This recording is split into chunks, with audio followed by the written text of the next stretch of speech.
Magandang umaga, narito po ang latest sa binabantayan natin na si Bagyong Karina as of 5 a.m. ngayong araw ng Tuesday.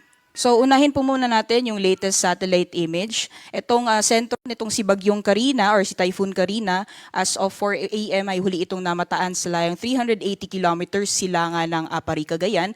Nagtataglay po ito ng lakas ng hangin na umaabot ng 130 kilometers per hour malapit sa gitna at pagbugso na umaabot ng 160 kilometers per hour. Ang pagkilos po nito sa direksyong north-northwestward at sa bilis na 10 kilometers per hour, and kung makikita po natin dito sa latest satellite image, malaking bahagi pa rin po ng Luzon at Visayas. Asahan po natin na patuloy makaranas ng maulan na panahon ng ngayong araw, dulot ng epekto nitong si Bagyong Karina, pati na rin ang epekto ng enhanced southwest monsoon o hanging habagat. Alamin po natin mamaya yung mga areas na makakaranas po ng malalakas mga pagulan base po sa ating mga heavy rainfall warnings at yung mga weather advisories po na na-issue ng Pag-asa. Ito po yung ating latest forecast track as of 5 a.m.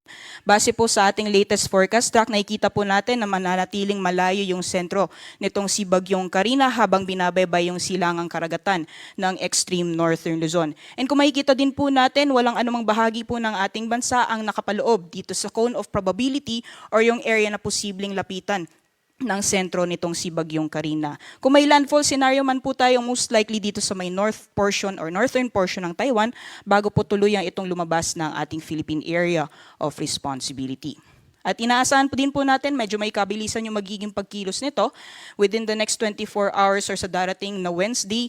Asahan po natin or estimated na nasa layo itong 295 kilometers northeast ng Itbayat, Batanes. Pagdating naman po ng Thursday, estimated na nasa 450 kilometers hilagang bahagi or hilaga po ng Itbayat, Batanes yung sentro nitong bagyo, at inaasahan po natin by Friday ay nasa labas na po ito ng ating Philippine Area of Responsibility.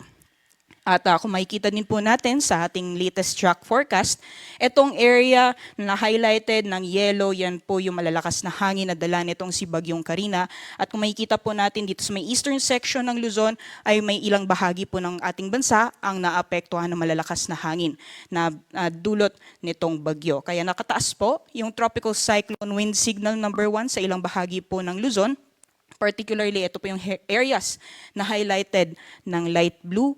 Nakataas po ang signal number 1 sa Batanes, sa Babuyan Islands, northern at eastern portions ng mainland Cagayan. Pati na rin po sa eastern portion ng Isabela. Nakataas din po ang tropical cyclone wind signal number 1 sa northern portion ng Apayao, northern portion ng Ilocos Norte, northern portion ng Aurora, pati na rin sa Polillo Islands, Calaguas Islands, at northern portion ng Catanduanes. Sa mga nabanggit pong lugar, asahan po natin yung malalakas na hangin na dala nitong si Bagyong Karina.